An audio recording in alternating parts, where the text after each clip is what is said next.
नमस्कार बच्चों। बाबर के विषय में बनाए गए इस दूसरे वीडियो में आप सभी का स्वागत है।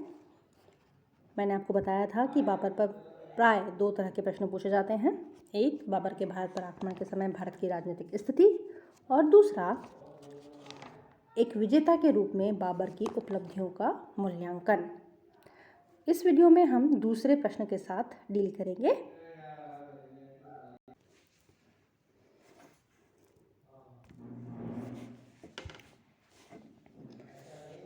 तो जैसा कि आपको पिछले वीडियो में बताया गया है,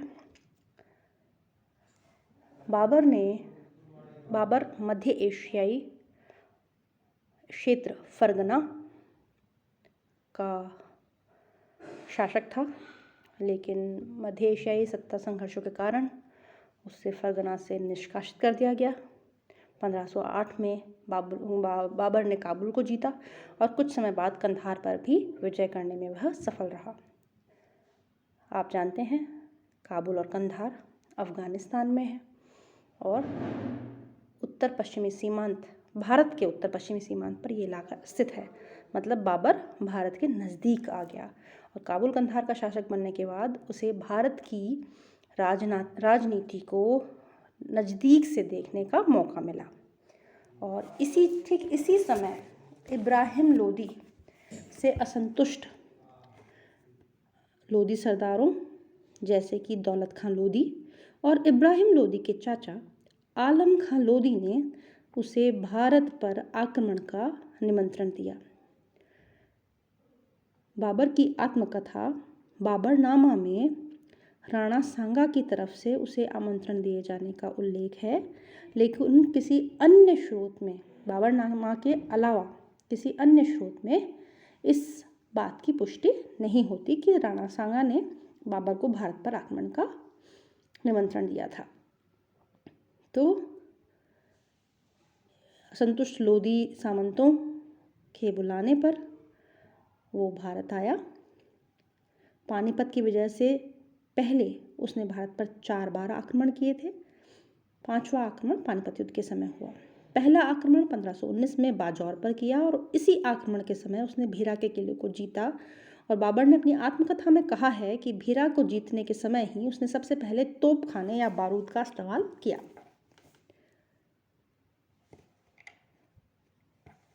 पानीपत के प्रथम युद्ध में बाबर ने इब्राहिम लोदी के खिलाफ उज़्बेकों की युद्ध नीति, तुलुगमा युद्ध पद्धति और तोपों को सजाने की उस्मानी या रूमी विधि का प्रयोग किया था।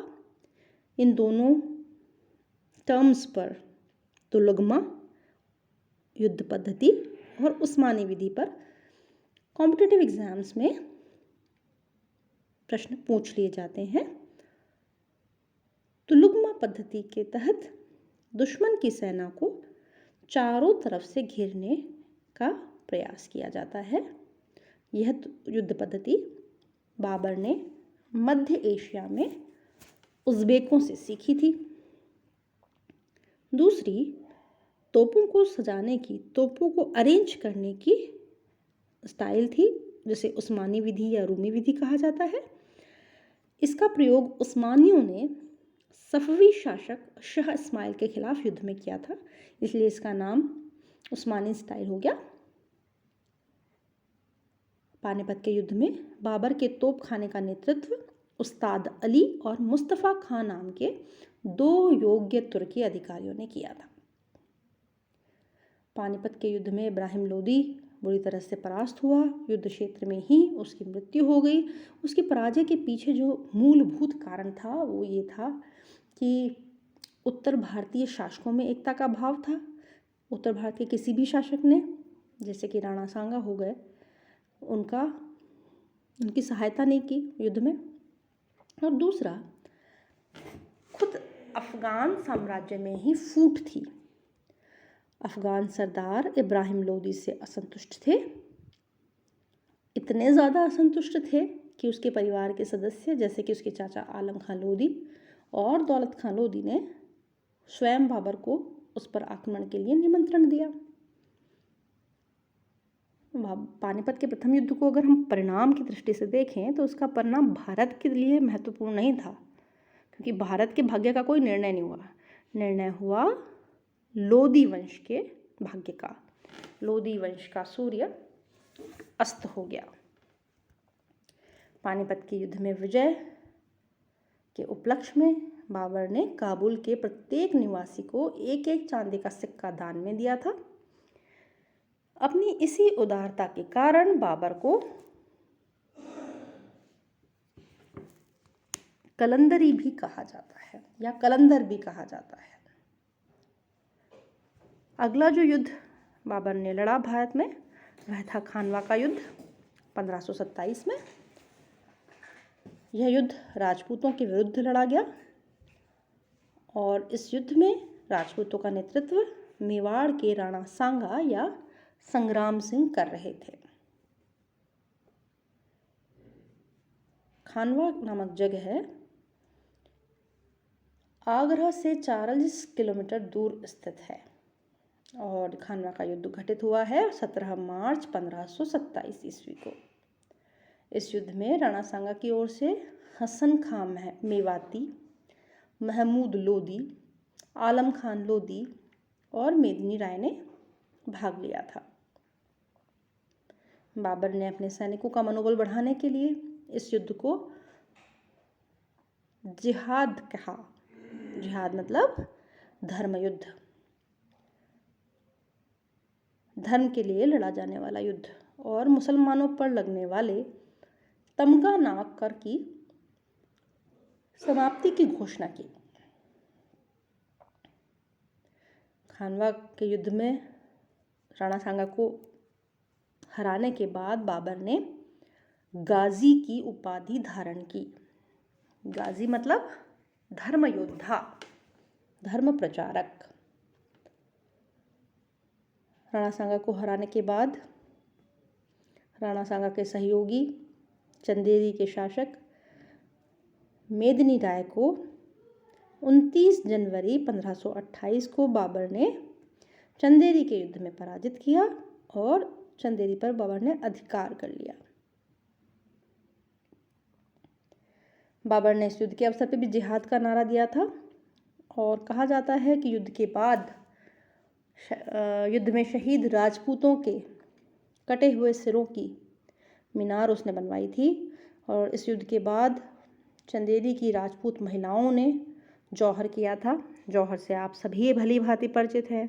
उम्मीद है सभी लोगों ने पद्मावत देख रखी होगी। जब राणा रतन सिंह की मृत्यु के बाद रानी पद्मावती और किले में स्थित अन्य सभी महिलाएं जलती हुई आग में कूदकर जौहर कर देती हैं ताकि शत्रु से स्वयं को बचा सके। तो चंदेरी की महिलाओं ने जौहर किया।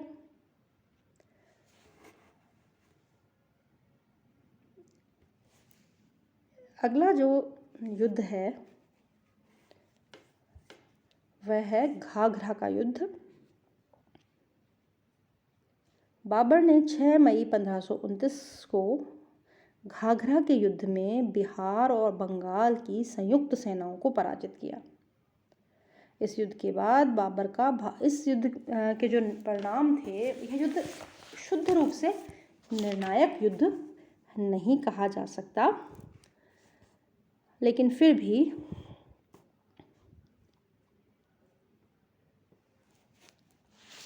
इस युद्ध के बाद बाबर का भारत पर स्थायी रूप से अधिकार हो गया।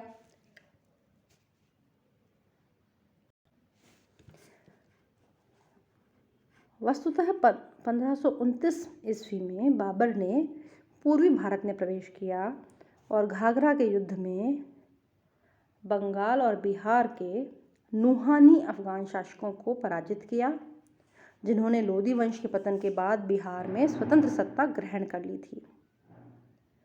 पानीपत की हार के बाद इब्राहिम लोदी के भाई महमूद लोदी को नुहानियों ने शरण दी थी और उसे दिल्ली के शासक के रूप में पुनः से बिठाने के लिए वे प्रयत्नशील थे और इस प्रयास में बंगाल का सुल्तान भी उनकी सहायता कर रहा था। परिस्थिति और संकटपूर्ण बन जाए, लोदी फिर से दिल्ली पर अधिकार कर लें, ऐसी स्थिति बनने से पहले ही बाबर इस स्थिति पर नियंत्रण करना चाहता था। इसलिए घाघरा की लड़ाई में वे आमने सामने हो गए और उसने नुहानियों को अपनी सत्ता मानने के लिए बाध्य किया। घाघरा की विजय बाबर की अंतिम विजय थी। अगले वर्ष 1530 ईस्वी में उसकी मृत्यु हो गई। मृत्यु के बाद उसे आगरा में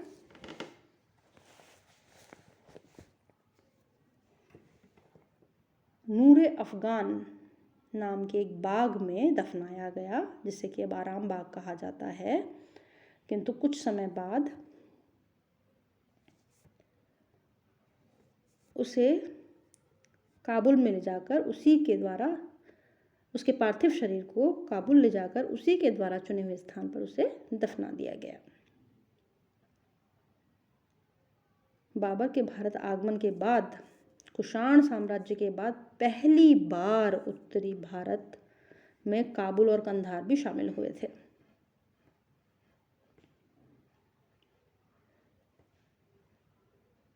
अब अगर हम बाबर के द्वारा किए गए कुछ प्रशासनिक सुधारों की बात करें, ज़्यादा सुधार करने का तो उसे मौका नहीं मिला। वह निरंतर युद्ध में रत रहा। जीते हुए साम्राज्य की प्रशासनिक व्यवस्था स्थापित करने, उसमें सुधार करने का समय और अवकाश उसके पास कम था। लेकिन फिर भी बाबर ने लोदी राजत्व सिद्धांत में परिवर्तन किया और निरंकुश सहकारी राजत्व के स्थान पर, पंचायती वाले राजत्व के स्थान पर, जहाँ पर राजा को समान लोगों में से एक माना जाता है, समकक्षों में से प्रथम माना जाता था, के स्थान पर दैवीय शक्ति पर आधारित निरंकुश राजत्व की स्थापना उसने की। और भारत विजय के बाद उसने पादशाह या बादशाह की पदवी का प्रयोग किया, सम्राट की प्रतिष्ठा को बढ़ाया और बड़े सरदार अथवा बेग सुल्तान के सेवक माने जाने लगे, बादशाह के सेवक माने जाने लगे। आप देखिए, दिल्ली सल्तनत काल में राजा क्या कहला रहा है? सुल्तान कहला रहा है। और मुगलों ने क्या किया? उन्होंने राजा को बादशाह या पादशाह कहा। उसने राजा और विभागीय अध्यक्षों के बीच में एक प्रधानमंत्री रखा, जिसे यह पद मीर खलीफा को दिया गया। जागीरदारी प्रथा में भी कुछ परिवर्तन किए। हालांकि ये परिणाम परोक्ष थे, लेकिन इनके महत्व से इनकार नहीं किया जा सकता।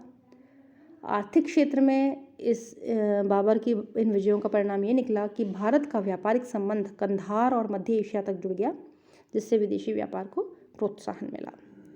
सांस्कृतिक जीवन में अगर हम बाबर की उपलब्धियों को देखें तो बाबर के आने से कुछ नई परंपराएं प्रारंभ हुई।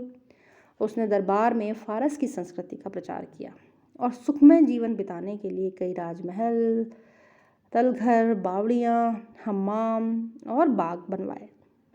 इन सब का प्रभाव ये पड़ा कि लोग उसके शासन को अधिक सभ्य और स्थायी समझने लगे। उसने आगरा और काबुल के बीच 15-15 मील पर की दूरी पर चौकियों की स्थापना की, जहाँ 6 घोड़े रहते थे और इनके द्वारा उसे शीघ्र ही सूचनाएं मिल जाया करती थीं। बाबर ने भारत में कुछ नए उपकरण और नई सैनिक पद्धतियों का भारत से परिचय करवाया। भारत में तोपों का प्रयोग बाबर का ही योगदान है। तुलुगमारण पद्धति अर्थात दुश्मन की सेना को किनारे से घेरना, जो कि मध्य एशिया के युद्धों की विशेषता थी, उज़्बेकों द्वारा आविष्कारित पद्धति थी। उस पद्धति को बाबर ने भारत में सफलतापूर्वक प्रयोग किया। उसने अपने प्रशासन को भी अर्धसैनिक रूप में संगठित किया, सामंतों को अनुशासन में रखा और वंशानुगत जमींदारी पर रोक लगाई। लेकिन विघटनकारी तत्वों पर पूर्णतः नियंत्रण रखना उसके लिए संभव नहीं हो पाया। उसने दिल्ली और आगरा के खजानों को काबुल तक के लोगों को इनाम देने में रिक्त कर दिया और इस कारण उसे स्वयं आर्थिक कष्ट का अनुभव करना पड़ा और उसके उत्तराधिकारियों को बड़े कष्ट झेलने पड़े। व्यक्तिगत तौर पर बाबर एक सुसंस्कृत व्यक्ति था। उसे तुर्की भाषा का अच्छा ज्ञान था। वह अच्छा लेखक और कवि था। उसकी आत्मकथा जो कि चगताई तुर्की भाषा में लिखी गई है, तुजुक-ए बाबरी, तुर्की साहित्य में महत्वपूर्ण स्थान रखती है। भारत में उसने कई उद्यानों और भवनों का निर्माण कराया जिनके अवशेष अभी भी देखे जा सकते हैं। इसका प्रभाव भारतीय स्थापत्य कला पर हुआ। बाबर के संदर्भ में कुछ और महत्वपूर्ण चीज़ें हैं कि उसने एक पद्य शैली, जिसे कि मुबैयां कहा जाता है, मुबैयान, उसकी शुरुआत की। बाबर का जो आत्मकथा है तुजुक-ए बाबरी, जो कि तुर्की में लिखी गई है, उसका फ़ारसी में अनुवाद अब्दुर रहीम खानेखाना ने किया और अंग्रेज़ी में उसका अनुवाद इर्स्किन और मिसेस बेवरिज द्वारा किया गया है। अलग अलग 2 अंग्रेज़ी अनुवाद है, एक मिसेस बेवरिज का और दूसरा इर्स्किन का। बाबर ने सड़कों को नापने के लिए गज़-ए-बाबरी नामक माप का प्रयोग किया, जो बाद में भी चलती रही। अब हम बात करें बाबरनामा की, तो बाबरनामा में उसने भारत की तत्कालीन राजनीतिक दशा, भारतीयों के जीवन स्तर, यहाँ की फसलों, पशु पक्षियों, फूलों और फलों का विस्तृत वर्णन दिया है। इस तरह से हम कह सकते हैं कि बाबर ने न केवल एक नए राज्य व वंश की स्थापना की, बल्कि एक नई सांस्कृतिक परंपरा को भी उसने प्रारंभ किया। इस तरह से एक विजेता के रूप में आपने बाबर की उपलब्धियों को देखा और इस आधार पर आप अपना आंसर तैयार कर पाएंगे। इसी के साथ थैंक यू। अगले वीडियो में हम हुमायूं पर चर्चा करेंगे। धन्यवाद।